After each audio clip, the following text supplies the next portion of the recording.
And we feel the shift, right? Thank you, Ray, and our music ministry. I should make a note to myself whenever I see Ray is going to sing on a Sunday right before the talk. Not a good place for jokes right afterwards. Because I think I'm going to shift the atmosphere a little bit now, and it almost seems a little sacrilegious, but you know what? In my lifetime, I've been called sacrilegious once or twice before, so I'm going to go ahead with it. Ray's going 3, 4, 5 times. I wear it as a badge of honor. So, Unity on the Bay, knock, knock. Boo. Oh, don't cry. I've got Earth Day jokes for you. And that is how we start. Why don't you pay for dead batteries? They're free of charge. What's the difference between weather and climate? You can't weather a tree, but you sure can climb it. Okay, that's gonna be taken off for the next one. What's the tree's least favorite month? September. I think I should just end with a knock-knock joke, right? Well, all right, yeah, you know. It's my shtick, and I'm sticking with it, okay? It's my shtick. But, speaking of trees, I want to tell you, I'm very grateful, very excited. I just love the fact that last year, some of you may remember, on Earth Day, we made the decision and we committed to planting a tree for every individual that participated in any of our classes or workshops. And today, for Earth Day, we're also going to be giving to this organization called One Tree, who plants trees, enough to plant today 500 trees. And in total this year, we have been able to now plant 1,500 trees. So through this organization and through your support and your connection to Unity. And, it really, the importance of trees, right? Like, the way that it cleans the air, the way that it's where 80% of the terrestrial biodiversity lives, right? And it also invites us in this moment to even ask ourselves, what are we planting in our lives? What are we replanting in our lives? Is it that which is sustaining? Is it that which brings a greater life and vitality, like the air that the trees create? Or are we continuing to toil in old soil, right? And continuing to plant in a consciousness that is of separation or decay? And how can we make that shift? Actually, how can we create the space so that when we have that shift in atmosphere that our music ministry and Ray so beautifully sang about, that it actually gets implanted in our being? That it's a shift that not only happens in the moment, but a shift that actually invites us into a new way of being. And so this morning, I want to talk to you about something that I learned about actually a few years ago. I went to a convention. It was an LGBTQ convention in Dallas about 3 years ago. And it was, Unity was there to just let the LGBTQ community know, here we are, we believe you're sacred, you believe you're worthy, and there's a place for you here, and there is nothing that is keeping you from being connected to the divine, right? And not only was that powerful, but I went to a session called Biomimicry. How many of you have heard of Biomimicry? It was completely new to me, but check it out. Let's see what it's about. Here's to the biological ones, the wild ones, the creatures, the carbon-based, the extraordinary hidden in plain sight. They're not fond of stagnation, and they have no respect for shortcuts. You can ignore them, study them, glorify or vilify them. About the only thing you can't do is disagree with them. Because they are brilliant, they have cultivated the most elegant solutions. They optimize. They are tuned to their environment. Maybe they have to be biological, Where else does one find systems, processes, and strategies proven over billions of years? A curriculum around every corner. Answers to complex challenges in a single organism. While some see them as the biological ones, we see technology and design. We see inspiration and insight for today's innovators and tomorrow's too. Because the ones who evolved to thrive for eons are the ones who can teach us to do the same. Are the ones who can teach us to do the same.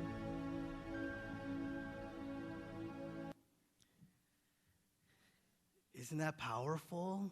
To be at a place where we can start looking at nature and recognize that by looking at the way in which it behaves and the systems that it's created, it can really help us answer some of life's most important questions or find the solutions to the most important challenges that we may be facing. Now, it's really interesting because biomimicry, they've been studying it to see how it can help with architecture and the way that we build things, the way in which we respond to climate change, energy saving, even in leadership. There's biomimicry in leadership.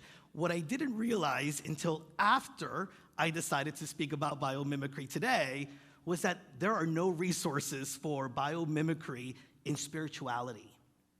But isn't that so interesting? Because as it says, it's the adoption of nature-inspired strategies to help solve the most pressing problems of our time. And I don't know about you, but I think the most pressing problem of our time, the most pressing challenge of our time, has to do solely with spirituality. How we are recognizing the divinity within us, how we are recognizing the divinity in others, how we're being in connection through that divinity. How we are allowing ourselves to really embody the God-given potentials that we have been given. And through that, right, solve the other challenges that are before us. So today at Unity on the Bay, we are creating a whole new field of biomimicry. And I really trust that together we can come to recognize the ways in which we can look at nature, especially on Earth Day, commune with nature to recognize the ways in which we are being invited to live out our truth, the way that we are invited to really be settled and grounded in the truth of spirit. Now, it reminded me of a quote. I went to Missouri a few years back, and I just sort of stumbled on the George Washington Carver monument and just became absolutely what a great individual inspiration. And one of the things that he says is, I love to think of nature as an unlimited broadcasting station through which God speaks to us every hour if we will only tune in. So what is God? What is nature whispering to us? Are we still enough to actually listen to those little whispers, the still small voice that God is speaking through Mother Earth, through God's creation? You know, Job chapter 12, verse 7 through 10 says, "But ask the animals, and they will teach you, the birds of the air, and they will tell you. Ask the plants of the earth, and they will teach you, and the fish of the seas will declare to you. Who among all these does not know that the hand of God has done this? In God's hand is the life of every living thing, and the breath of every human being." But I feel like parts of us have become a little bit blind to the intelligence and beauty of nature. Parts of us. I know that there are parts of us that do get inspired, do connect with it, but maybe we aren't even aware of just how much intelligence and beauty there is, and we've just only begun to scratch the surface. And we may not be giving ourselves the opportunity to lean on nature, especially in moments of challenge, right? Like in moments where all of a sudden the world may be shifting, our world may be shifting. And how many of you have felt that world shifting and you're asking yourself, what's my place in it? How can I be grounded in that moment, right? And how many of us have the foresight in that moment to take off our shoes, take off our socks, and just be grounded in Mother Earth? To feel that energy and to ask, what is it here to tell me? How is it here to inspire me? How many of us have been tree hugging these days? Yeah, a few people have raised their hands. It's awesome. So for those of you who may not be tree huggers, and I mean literal tree huggers where you go up to a palm tree and you just give it a big old squeeze, actually it's been proven that the moment that you hug a tree, there are certain chemicals that come up in your body that make you happier, make you more calm, and get this, makes you feel more connected to everything that is around you. It's like a chemical reaction to hugging trees. So next time that you're feeling maybe a little disconnected from somebody else or from your own being, what would it look like if you just go outside and you hug a tree? And then while you're hugging that tree, just ask, is there something else that you're trying to tell me? Whisper it into me, God. How am I being guided and led in this very moment? You know, trees bend with the wind. How can we learn from that? In some ways, they kind of accept the wind, right? They don't fight it back. They don't push back. They just sort of like go with it. And what would it look like if in moments of challenge, instead of fighting it, we just sort of bend with it? And the trees allow that wind to shape them. How many of us could, in any moment of challenge, just say, all right, this is how I'm going to be shaped into the truth of who I am. These challenges, these difficulties that I may be experiencing, at the moment that I accept them as what is taking place, and the fact that it is here for me in my favor so that I could be shaped into that beautiful being that I am meant to be in the world, how would that be different for each of us? And so listening to God, that faint whisper of wisdom and guidance that is there, just take a moment, like just in the silence, and feel a whisper. Be open to it.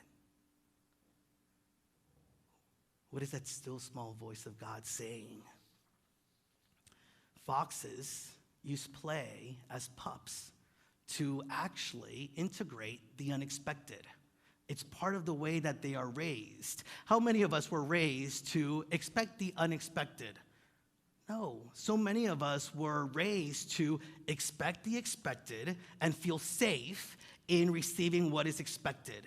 And what does that do for us, right? Like, can you expect everything to happen the way that you were planning for it to happen? But all of a sudden, because of the way that we may have been raised and the fact that we were taught to feel safe in the expected, all of a sudden something comes up that we didn't see coming, and what do we feel? Fear, anxiety, loss, disconnected.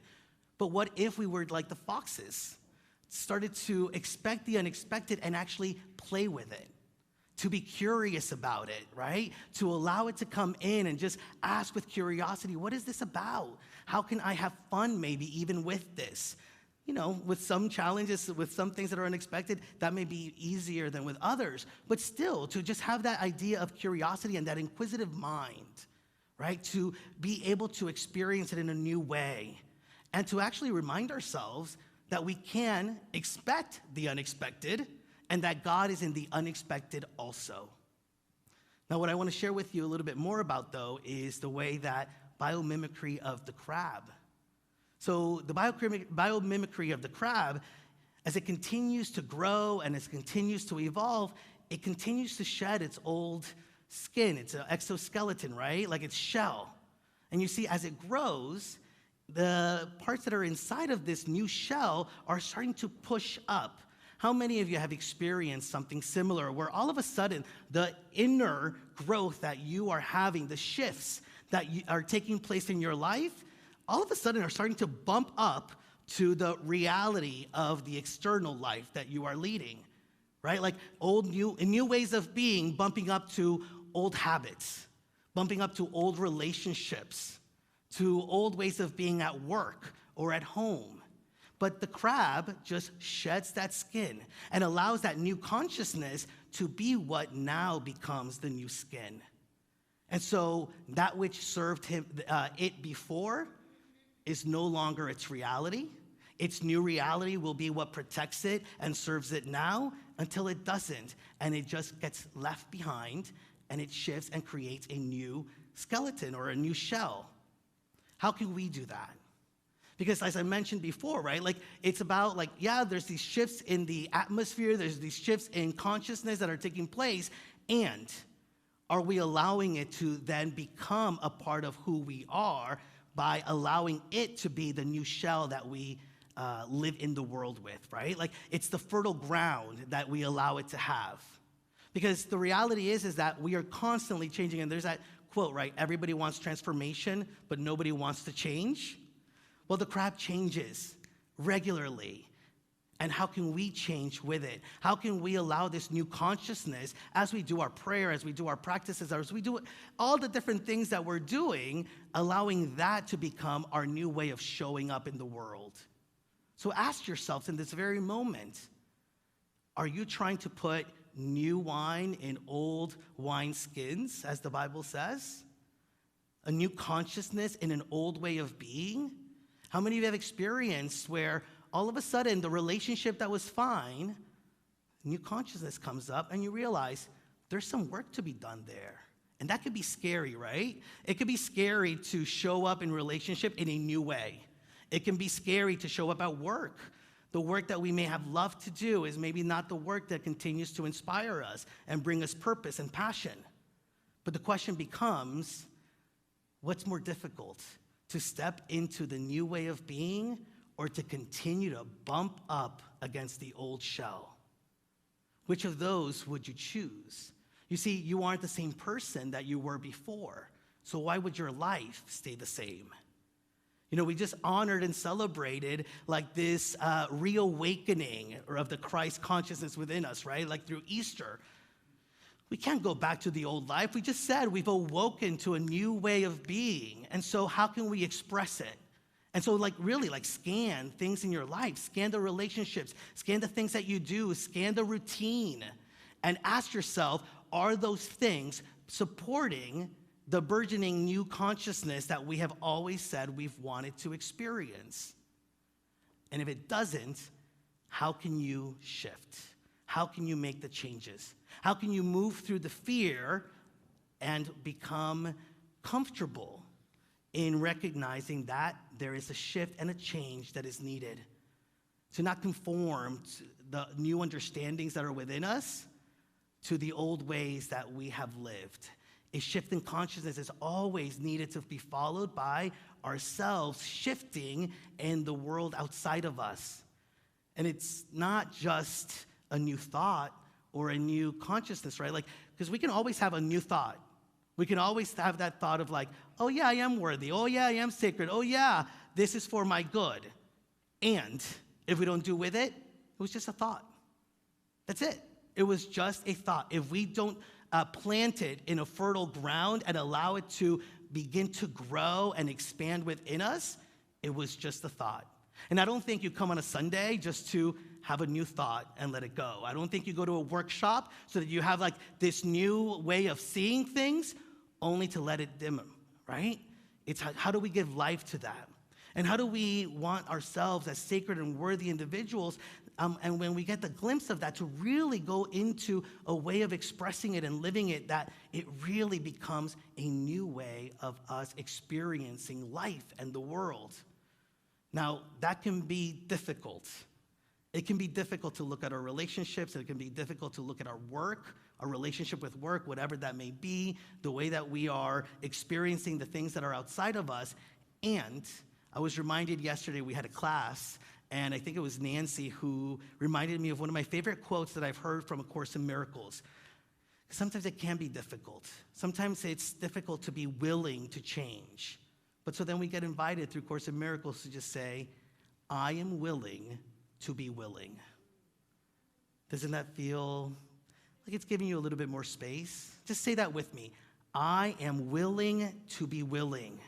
I am willing to be willing. Ask yourself, are you willing to be willing to shed an old way of being for the new consciousness that you have been practicing into?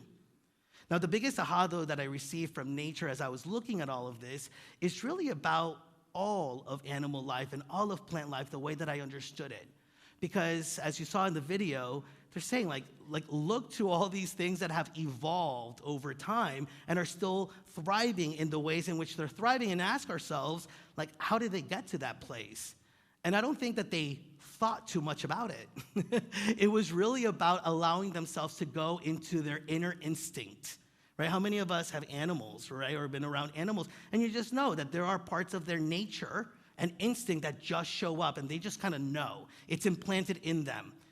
And how have we forgotten that our own divinity is implanted in us, right? Like we think that we have to do all this work to be able to really like get ourselves to a place of knowing our truth, when the reality is our truth is our truth.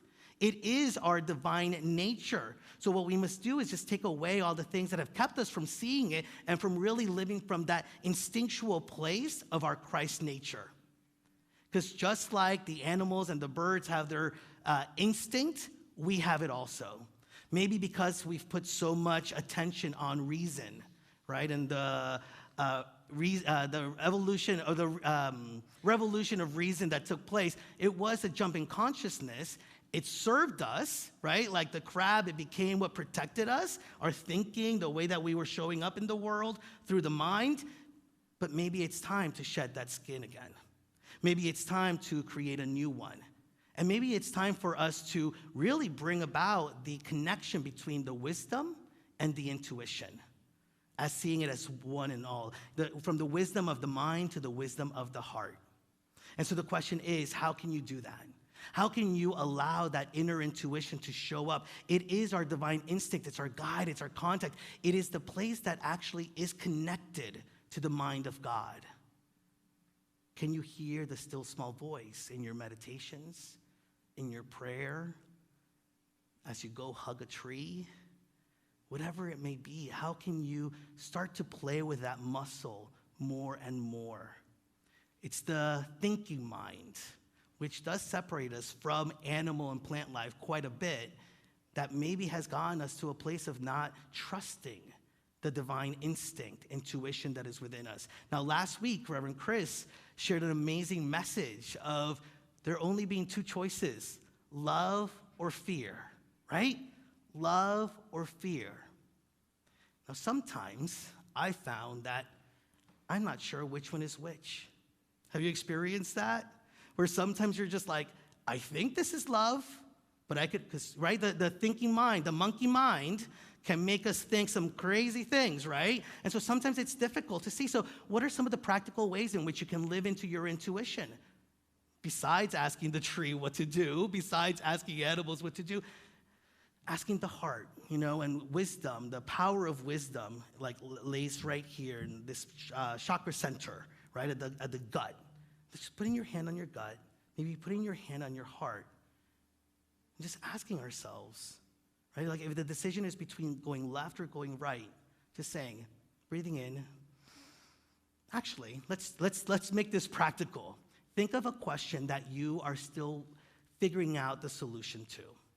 You think you know, but you're not sure. And now take a deep breath.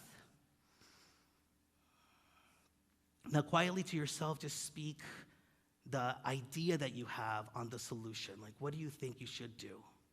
Just feel into it. Now take another breath. Now say to yourself, I'm not going to do that which I just said I was going to do. Open your eyes. Which one felt better, doing it or not doing it? The power of the intuition, the power of being still and asking the question from that inner knowing that is within us. Jesus came to show us the power of not seeing from the world of appearances, to judging and seeing rightly, to being able to see with the wisdom of the heart. And so not judging our abundance or our potential for abundance based on what is happening with our bank account.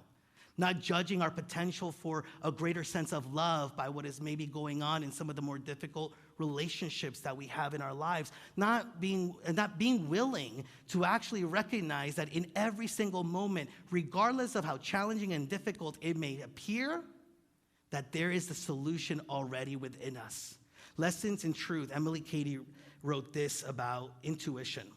Faith is, as it were, a ray of light shot out from the central sun, God. On one end, which ray comes into your being and mind through the open door of intuition. It is God speaking through our intuition. It is time that we start listening to it, that the answer is already within us, that the solution to every single challenge that we may be experiencing is already a part of our being. There is nothing that is taking place in our lives that has not already had the solution implanted within us. So let us open ourselves up to that intuition. Let us open ourselves up to that divine nature instinct that is a part of our truth. As Matthew chapter 6, verse 26-34 says, "Look at the birds of the sky. They neither sow nor reap nor gather into barns, and yet your heavenly Father feeds them. Are you not of more value than they? And can any of you be worrying at a single hour to your span of life? And why do you worry about clothing? Consider the lilies of the field, how they grow. They neither toil nor spin. Yet I tell you, even Solomon in his glory was not clothed like one of these. But if God so clothes the grass of the field, which is alive today and tomorrow is thrown into the oven, will he not much more clothe you? You of little faith, therefore do not worry." So today or this week, this is my invitation to you. Go into nature, take a close look, be still, be silent, and listen to God as God speaks to you and says, it's already within you. You've got this. You are divinity in expression, and you are divinity in life. I want to end by giving you another George Washington Carver quote. "Reading about nature is fine, but if a person walks in the woods and listens carefully, he can learn more than what is in the books, for they speak with the voice of God." Namaste.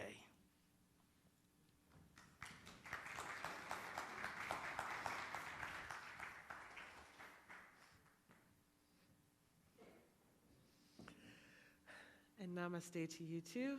Wow, that was awesome. I just found that to be awesome. Anything that relates nature to our own physical, mental, spiritual well-being, I am a huge fan of.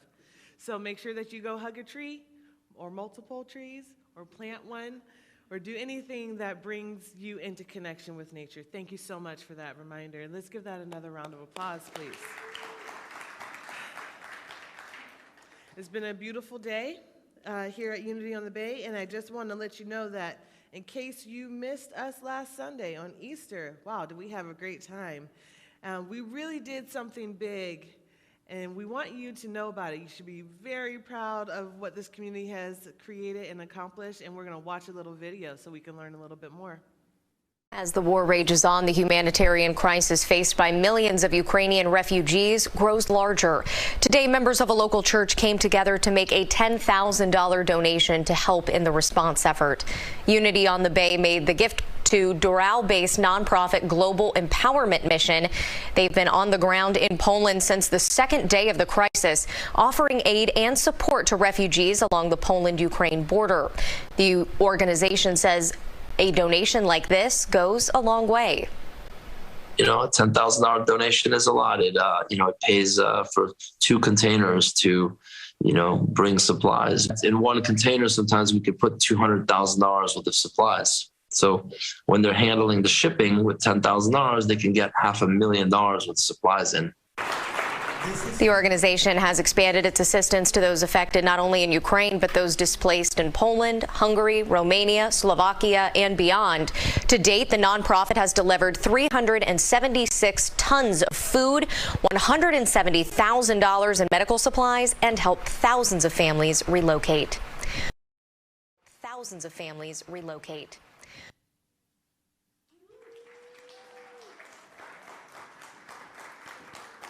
Absolutely. Wow. And when you hear it in numbers, like we know that we're making a difference. We know that this community makes a difference for us individually, and we're doing our part in this, our Miami-Dade County and local area. But when you hear the numbers and the impact, isn't it just a blessing to be a part of that? You know, it is just a great blessing to be a part of that. And just also a quick shout out to the marketing team and to the ministers and to everyone who made that experience a success and also was able to get that information shared with the masses. So clearly, it is a good day to be in the law of the giving and receiving, and we have an opportunity for you to give in gratitude so we can continue doing this amazing work. So if you'd like to have an envelope so that you can fill out your offering here, we're happy to give them to you. Just raise your hand. Also, of course, you know, you can go green. You can text the word give to the phone number 833-245-5645. It's also available on your screens. I prefer to go to unityonthebay.org, so you could choose any of those options to make your gift, and I'm going to give you some sacred silence while you do that.